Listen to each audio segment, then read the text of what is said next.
तो अगर मैं फैज़ान आपसे पूछती हूँ कि जाहिर है जब आपकी तो लव मैरिज है जी। और जब वाइफ से अंडरस्टैंडिंग हो जाती है, लेकिन उसके बाद जब आपको फिर और उसकी इमीडिएट फैमिली से अंडरस्टैंडिंग डेवलप करनी होती है, आपको कितना टाइम लगा अपनी सास के साथ अच्छा रिलेशन बिल्ड करने में? देखिए, इसमें मुझे ऐसा लगता है कि बड़ों का ज़्यादा हाथ होता है, क्योंकि वो आपको इतना ईज़ी कर देते हैं कि आपको वो टाइम ज़्यादा नहीं लगता। मेरी सास जो है बहुत स्वीट है, बहुत ज़्यादा स्वीट हैं।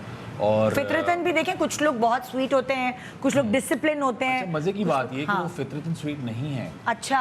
उन्होंने मुझे मतलब ये फ़ील कराया कि मैं तुम्हारे साथ जो मेरा रिश्ता है ना, वो ऐसा है और ऐसा होना चाहिए। ओके। और पहले दिन उन्होंने, क्योंकि माम के वालिद साहब हयात नहीं है, अच्छा। तो उन्होंने मुझे कहा कि बेटा तुम जो है ना इस घर के अब हेड हो। अच्छा।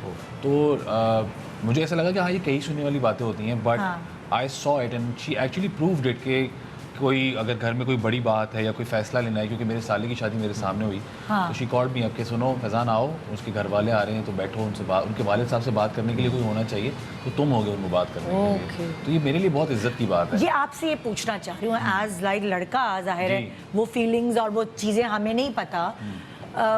क्या अगर सासें इस तरह आपको थोड़ा सा जिम्मेदारी देती हैं, जी जी। तो कैसा फील होता है दामाद को? कुछ दामाद अगर बहुत बिजी हैं तो क्या उनको ये कहते हैं यार कहाँ फंसा दिया, या क्या फीलिंग आती है एक आदमी के अंदर, उसकी ईगो और सारी चीज़ों की? मुझे पर्सनली ऐसा लगता है कि इन रिश्तों में ना बिजी होना या काम वाम मैटर नहीं करता। हाँ। ये मोहब्बत वाले रिश्ते होते हैं। हाँ। और इसमें आप अगर आपको कोई इतनी इज्जत बख्श रहा है तो obviously you have to return it back. तो मैं जब अम्मी से मेरी कोई बात होती है या मुझे कोई हुक्म देती है, मैं वहाँ वैसे ही खड़ा होता हूँ जैसे मेरी अपनी अम्मी ने कुछ कहा है। हाँ। और मैं उनसे वक्तन खुद, अभी मैं बाहर गया हुआ था, मैं कॉन्स्टेंटली उनसे कॉन्टैक्ट में रहता हूँ। और मेरी उनसे इतनी दोस्ती है कि मैं उनको डायरेक्ट कॉल कर लेता हूँ, मुझे ये नहीं कहना पड़ता माम को कि सुनो तुम ये अम्मी से कह दो या।